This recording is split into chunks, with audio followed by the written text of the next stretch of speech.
Estamos de regreso. Fíjese que hoy hablamos de un tema bastante interesante, polémico por todo lo que está generando la inteligencia artificial en la justicia administrativa. Es un riesgo, es viable, eh, no afecta a los derechos humanos y el debido proceso. Bueno, de esto hablaremos con el doctor Marco Antonio Sein Chávez, quien es profesor investigador de la UNAM, es un experto en la materia y él está aquí en Tabasco porque acude a la invitación que le hace la Barra y el Colegio de Abogados de Tabasco, quien pues está presidido por Víctor Hugo Reyes, quien también se encuentra en estas instalaciones. Los saludamos y le doy la bienvenida a Marco Antonio Sein Chávez. Estimado doctor, ¿cómo estás? Gusto saludarte, muy buenos días. Muy bien, muy buenos días, Gerardo. A la orden. La inteligencia artificial. ¿Qué es la inteligencia artificial?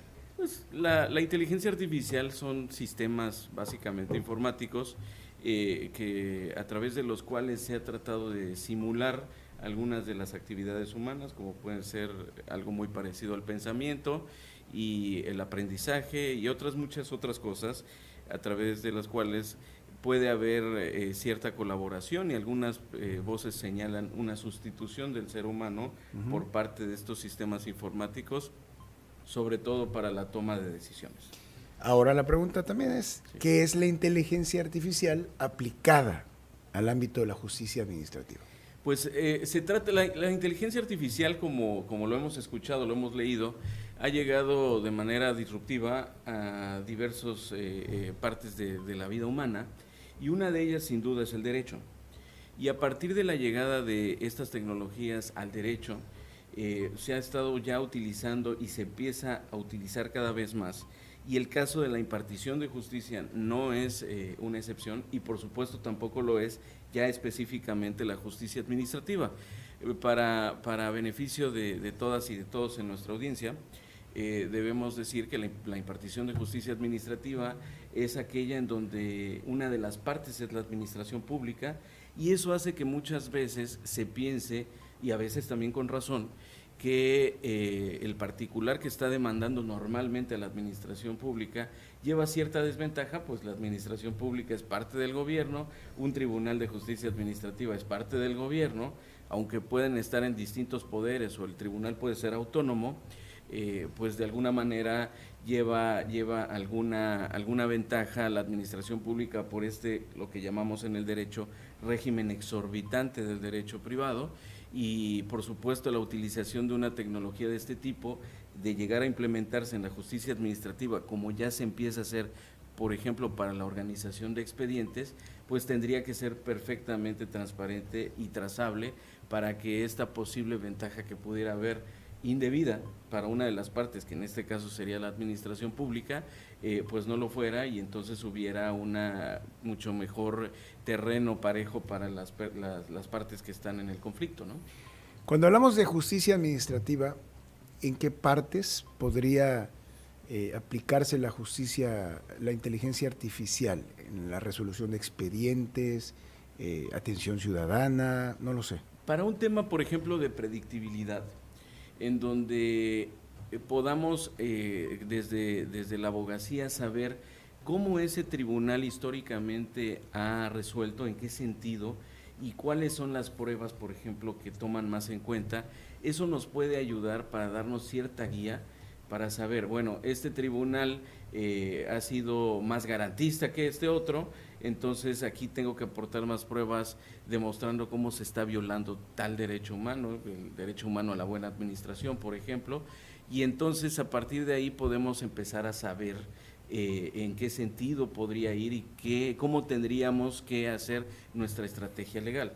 Y en la parte de la resolución es donde hay más dudas, porque yo soy un convencido de que en la resolución de un conflicto, de una controversia que se está ventilando ante un tribunal cualquiera, tendría que haber siempre el control por parte de un ser humano. Es muy difícil que un sistema informático pueda sustituir, yo diría que no debería ser, dado que el ser humano es el que puede, la persona es la que puede revisar cuáles son todas las variables, cuál es la situación de la administración pública. Si se trata de resolver un asunto, se me ocurre, de responsabilidad patrimonial del Estado, el ejemplo clásico es el de la ponchadura de la llanta, que voy y reclamo, y entonces... Que hay una ley, ¿no? Hay una ley federal, hay leyes estatales, reclamo que se me ponchó la llanta por una actividad, se le llama administrativa irregular por parte de la autoridad, no mando bachear, entonces voy y reclamo que me paguen la ponchadura de la llanta o que se me rompió el amortiguador. Entonces, en esas decisiones, pues esa es una muy simple, pero hay casos de responsabilidad patrimonial de muchos millones de pesos y que tendríamos que saber, y la persona humana que va a resolver, cuál es la situación de la administración pública y de qué manera va, en su caso, a resolver en contra de la misma o a favor, y esa sanción qué podría traer para el interés general. Ahorita continuamos hablando de inteligencia artificial, pero quiero hacer no una pausa porque forma parte del mismo tema, pero la responsabilidad patrimonial, comentabas hace un momento, doctor, en torno a esto de se me poncha una llanta, voy y puedo solicitar la reparación de la llanta de mi vehículo y demás. Eso a lo mejor la gente no lo sabe. Claro.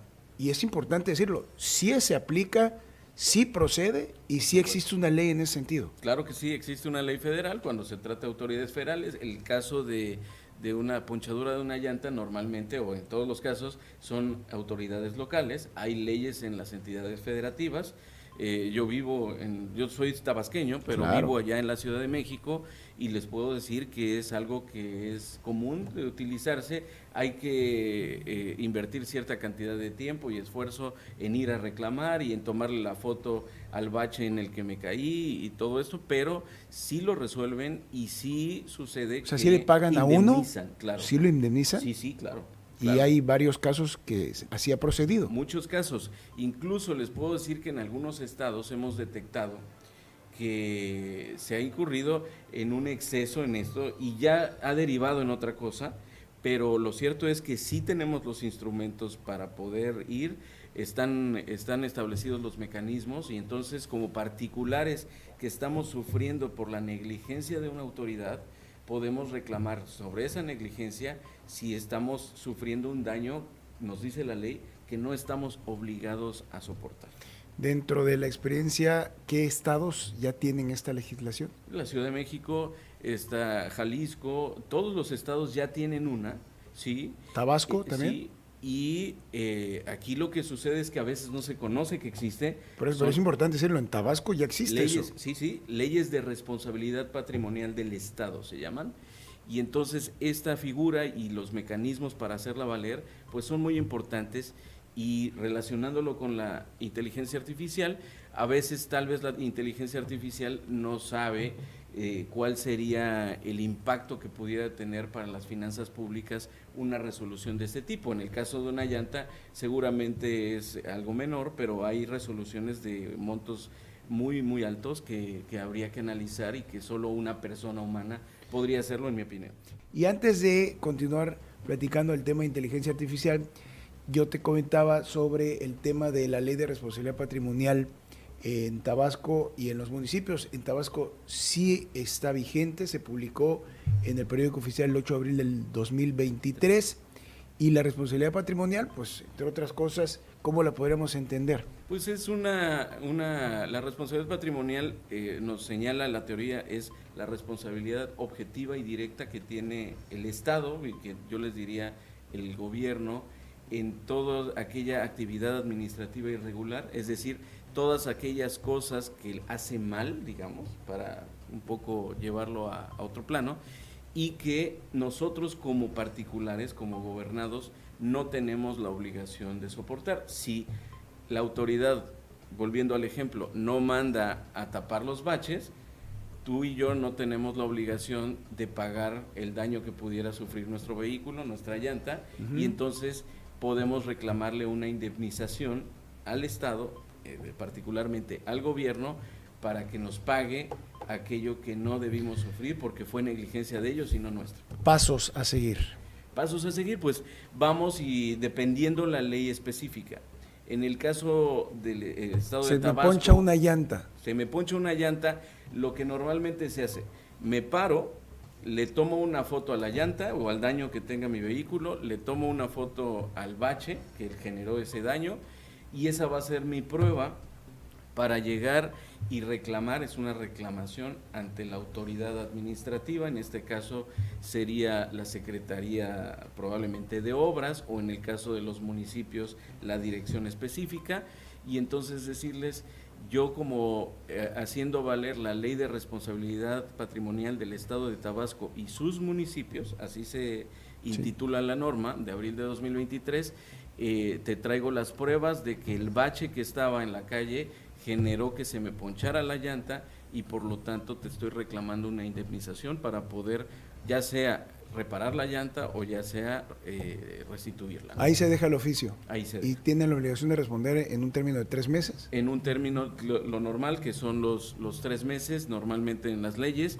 Si no nos atienden, entonces tenemos un recurso administrativo ante ellos mismos, ante la misma autoridad, y si no nos atienden, pues entonces nos vamos ante el Tribunal de Justicia Administrativa, que en muchos de los estados, como es el estado de Tabasco, es un organismo autónomo y ahí nos vamos y decimos, la autoridad me negó esto y vengo a reclamar por esto, vengo a demandarla por esto. Pues ahí está, ahí tienen un elemento muy fuerte que les platica el doctor Sein, precisamente por si se le poncha una llanta, si se le afecta algo dentro de su vehículo porque no esté bien pavimentado. Están construyendo algo al lado de mi casa que es del gobierno y se cae algo y me daña la casa, pues también eso es una negligencia que no tuve yo la obligación de soportar y entonces puedo reclamar.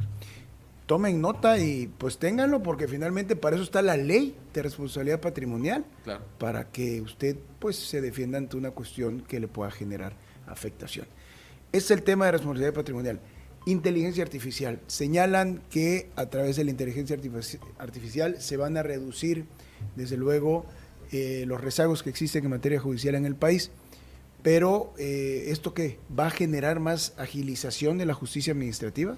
A ver, lo que tendríamos primero que decir es acceso a qué tiene cada tribunal. Uh-huh. El problema que hemos encontrado, y ese estudio lo hemos hecho con la Asociación de Magistradas y Magistrados de Tribunales de Justicia Administrativa, donde forma parte la anfitriona que me invitó para acá, la magistrada Luz María Armenta. Saludamos a la magistrada Luz María Armenta. Y le agradecemos además una profesional, sí, claro. Sí, una servidora pública excepcional. Ahí hicimos el estudio. Hay tribunales de justicia administrativa con muchos recursos, ya ustedes se imaginarán cuáles son los estados que cuentan con estos tribunales, y hay otros que a veces no tienen ni siquiera los equipos de cómputo suficientes para el personal. Eso en principio, y eso sucede en todo lo que tiene que ver con inteligencia artificial, puede ir generando una brecha que se puede ir profundizando, en donde en un tribunal sí se esté utilizando y en otro no. Entonces, una de las primeras recomendaciones desde la academia es regular a la inteligencia artificial, hasta donde se pueda regular, porque es un fenómeno que como Internet es muy difícil de regular, derivado de que ahí no hay fronteras, derivado de muchas razones, y entonces empezar por regular, y esto, la recomendación sería llevar a cabo una reforma en el artículo 73 de la Constitución General, la Constitución Política de los Estados Unidos Mexicanos, una cláusula habilitante le llamamos en la doctrina, para que el Congreso de la Unión esté facultado para regular en materia de inteligencia artificial. Y a partir de ahí, comenzar a generar una regulación que pueda llevar a que esta aplicación de estas tecnologías no se lleve en unos lugares sí y en otros no, porque eso generaría que en aquellos lugares donde sí se está aplicando, pues se vaya teniendo cierta ventaja sobre los que no, por diversas razones que pueden ser falta de recursos, falta de voluntad o la que ustedes digan. Entonces sí generar una política pública además general para que haya una implementación exitosa de esta tecnología. Desde el punto de vista del experto, ¿la inteligencia artificial ayudaría a combatir la corrupción o existe el riesgo contrario? Existe, bueno, lo que tiene la inteligencia artificial es que es alimentada con la información que nosotros le demos.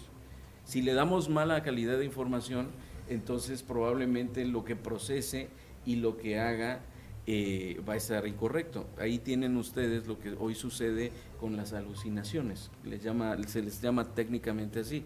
Ustedes entramos y le damos un prompt a ChatGPT y le pedimos cierta información y puede llegar a aplicar ChatGPT u otras tecnologías de este tipo, lo que conocemos comúnmente como lo que no sé, lo invento. Ya. Y entonces eso puede suceder también. Siempre por eso se recomienda que haya la supervisión humana en todo aquello que procese la inteligencia artificial. O sea, no confiar ciegamente en la inteligencia artificial. No, definitivamente no, porque entonces estaríamos logrando una sustitución del ser humano por una tecnología, y eso además tendría un impacto en los centros de trabajo, tendría un impacto en la calidad y tendría un impacto finalmente en el factor humano que debe llevar todo lo que tiene que ver con el ser humano. Y sobre todo, importante recomendación, decirle a los abogados que pues ya últimamente usan el chat GPT para pues formular demandas y todo lo que tiene que ver con estos preparación de expedientes, de oficios, ¿no? Sí. Y la recomendación es que se apoyen, que no la utilicen, que sí la utilicen, pero que no se apoyen del todo. Sí, no, por supuesto que no. Ya tenemos casos, hay uno en Estados Unidos, donde lo que sería la pasante, la paralegal, el del abogado allá, utilizó inteligencia artificial para redactar una demanda, y la inteligencia artificial tuvo alucinaciones, y en la demanda pusieron precedentes. Ustedes saben que los precedentes allá en Estados Unidos son muy importantes. Sí, desde luego. Precedentes inexistentes. ¿Cómo? Y al abogado, que fue el que finalmente era el responsable de firmar la demanda, le fue retirada la patente y la autorización de la barra. Ustedes saben también que la colegiación es obligatoria y sí, tienen que certificar, y para poder ejercer tienen que pasar un examen de la barra del estado donde ejerzan. Le fue retirado la autorización en el estado donde ejercía.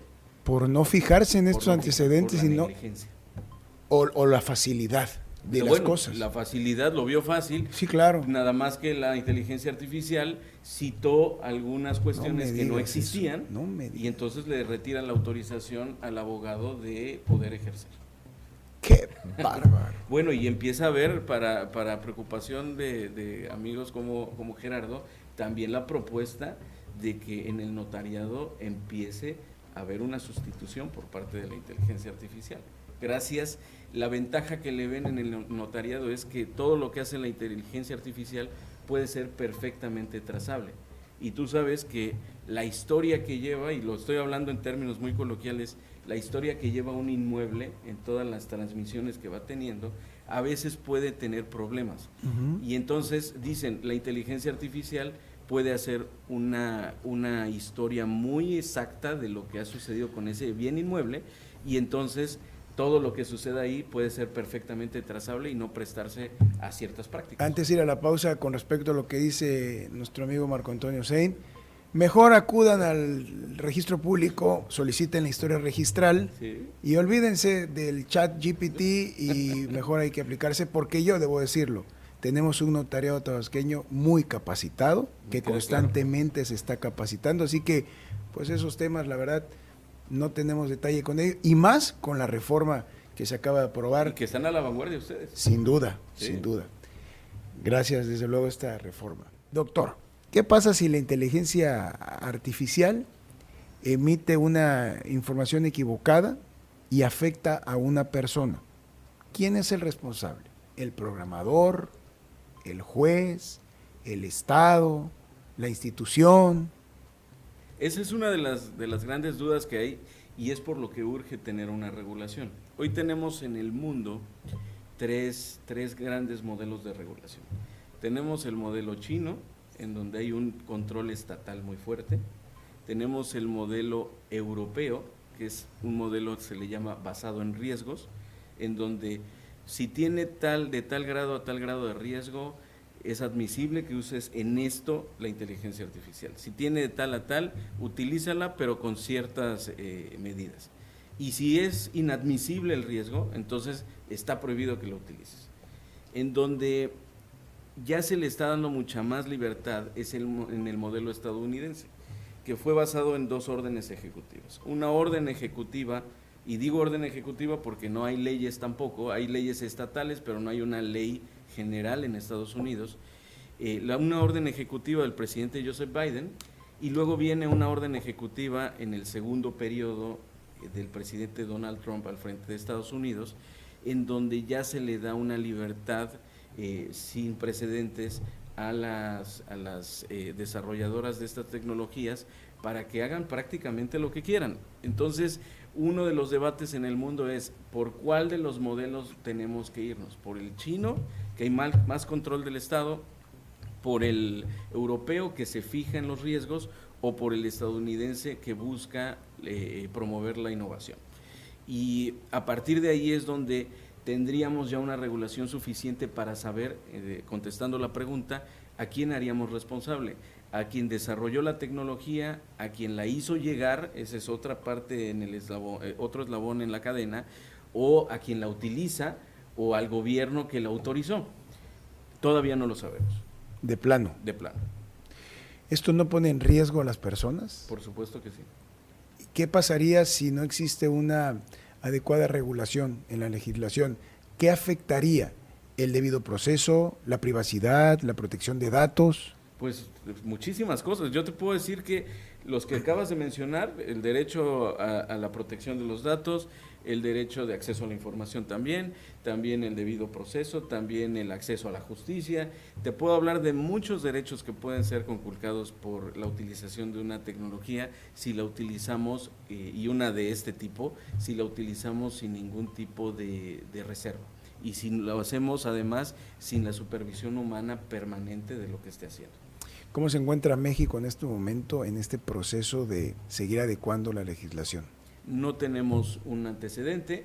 Lo que les decía, desde la academia, lo primero que se recomienda es que haya una cláusula habilitante en el artículo 73 que permita que el Congreso de la Unión ya esté facultado para legislar en la materia. Tenemos algunos intentos, tenemos más de 50 iniciativas en el Congreso que están congeladas, y tenemos un intento que es ciertamente limitado, pero es un intento serio por parte del Instituto de Transparencia de la Ciudad de México, todavía vivo al día de hoy, en donde se buscó regular la inteligencia artificial, particularmente en lo que tiene que ver con la protección de los datos personales. Me llama la atención el término "están congeladas las iniciativas". A ver, entiendo que puede entenderse, valga el pleonasmo, como o falta de interés, o porque no conocen el tema, o porque no hay alguien que esté ahí, perdón por la expresión, como cuchillito de palo diciéndole, hey, la iniciativa, porque hay que hacer así, claro. Hay que ser así. Bueno, tú sabrás lo que sucedió aquí. Bueno, no me corresponde a mí decirlo, pero sí, hay que ser así, sí, para que salgan las cosas, sí, y estar, insistir hasta que digan, ya. Sáquenla. Sí. Pero el tema de tenerlo congelado, ¿qué? ¿No les interesa a nuestros diputados federales, porque es materia federal también, impulsar a la inteligencia artificial o adecuarla o regularla? A ver, yo ya estoy viendo ya que se está tomando con seriedad. Al día de hoy, creo que todas las prioridades legislativas que ha habido en el país han ido hacia otro camino, y como bien sabemos, más del 90% de las iniciativas que se presentan son por parte del Ejecutivo, y el Ejecutivo al día de hoy no se ha preocupado por ese tema en particular. Lo que tenemos sí ya es, por ejemplo, lo platicábamos con el coordinador y presidente de la Junta de Coordinación Política, quien es además profesor de la Facultad de Derecho también, el doctor Monreal. Él acaba de publicar un libro sobre inteligencia artificial y acaba de expresar su especial interés porque se avance hacia una regulación ya mexicana de la inteligencia artificial, y eso creo que ya es una buena noticia. Lo cierto es que, contestando la pregunta, Gerardo, hasta el día de hoy, no sé si ha sido desinterés, no sé si ha sido que no se han allegado las personas expertas para poder llegar a una buena ley, o no sé incluso si las prioridades legislativas, como comentaba, han sido otras. Ahí tenemos la reforma a los poderes judiciales, tenemos reforma a autónomos. Creo que llegará el momento, y tendría que llegar pronto, porque llevamos un rezago fuerte si nos comparamos con Colombia, con Argentina, Brasil, que es con lo que nos comparamos en Latinoamérica, en cuanto a la regulación de la inteligencia artificial. ¿Qué habilidades, hablando de la conferencia de hoy en la Universidad Juárez Autónoma de Tabasco, deberían desarrollar los abogados de derecho ante esta transformación digital? Bueno, de entrada tendríamos que buscar ya tomar cursos serios para uso de inteligencia artificial. Yo no tengo duda que con el avance que tiene esta tecnología o esta serie de tecnologías, la irrupción que tenga en nuestras vidas va a ir más allá de solamente preguntarle o que nos sirva incluso como una terapia entrar a un ChatGPT. Tendríamos que empezar a utilizarlo más. Ya tenemos algunos motores que nos ayudan a crear una página de internet muy rápido. Tenemos una utilización en muchos sectores y no tengo duda de que esto va a llegar a muchos de las facetas de nuestras vidas y tendríamos que empezar ya a prepararnos, primero en el uso de una computadora, todavía tenemos un rezago fuerte en ello, y luego también en el uso de inteligencia artificial y sobre todo en establecer, Gerardo, parámetros éticos para su utilización. Hoy en la Universidad Nacional Autónoma de México y en muchas otras universidades ya se están haciendo esfuerzos muy serios para que la utilización con parámetros éticos sea una realidad. Hoy empezamos a detectar en nuestras clases el uso de estas tecnologías para la entrega de un trabajo, pero tendríamos que ir más allá y no solamente prohibirlo o no prohibirlo, sino enseñarle a todas y a todos a utilizarlo de manera ética. Finalmente, Sí. Entendemos que la justicia está cambiando, la Sí. manera de entender el derecho está cambiando, Sí. siempre es cambiante, siempre es constante. ¿Debe existir un equilibrio entre la tecnología para la protección de los derechos humanos? Sí, claro. Tendría que haber siempre la supervisión de que esa tecnología se esté utilizando de manera responsable, y no solamente te diría yo para la protección de los derechos humanos, sino también para la preservación del Estado de Derecho y para la preservación de los valores democráticos. Hoy tenemos que en muchos casos la inteligencia artificial se está utilizando, por ejemplo, para generar noticias falsas, las conocidas como fake news, y que tienen un impacto muy serio en el sentido del voto, ya si nos vamos al final en un proceso electoral, de las personas. ¿Cómo está impactando entonces estas fake news? ¿Cómo está impactando el uso de estas tecnologías en donde tenemos ya algoritmos que saben lo que nos gusta, lo que no nos gusta y lo utilizan a veces en nuestra contra? Entonces debemos saber que necesitamos que sea un uso democrático, que sea un uso que preserve en todo momento el Estado de Derecho y que por lo tanto sea respetuoso y garantista de los derechos humanos. Pues muy bien, doctor Marco Antonio Sein Chávez, profesor investigador de la UNAM. ¿A qué hora es la plática hoy? Es hoy a las 12 del día en el auditorio, en el aula magna Santa María de la división allá en la Universidad Juárez Autónoma de Tabasco. Ciencias y Humanidades. Ciencias y Humanidades. Ciencias Sociales y Humanidades. Ciencias Sociales y Humanidades Bien. de la Universidad Juárez Autónoma de Tabasco. Los esperamos ahí. No quiero desaprovechar la oportunidad, Gerardo, de agradecerte la invitación. Con mucho gusto. De agradecer a todos mis paisanos la invitación, de saludar además a muchos otros que me pidieron que lo hiciera, Emanuel Salgado, a José Juan Rueda, a Fernanda, que me dijeron que me iban a escuchar y que les da mucho gusto que esté aquí ahora en esta faceta. Pues qué gusto, saludos a todos ellos y saludo por favor especial a nuestra querida y apreciada amiga común, Luz María Armenta. Claro que sí. Gracias, y esta conversación la pueden ver en nuestro portal de YouTube como XCBA Tabasco. Volvemos.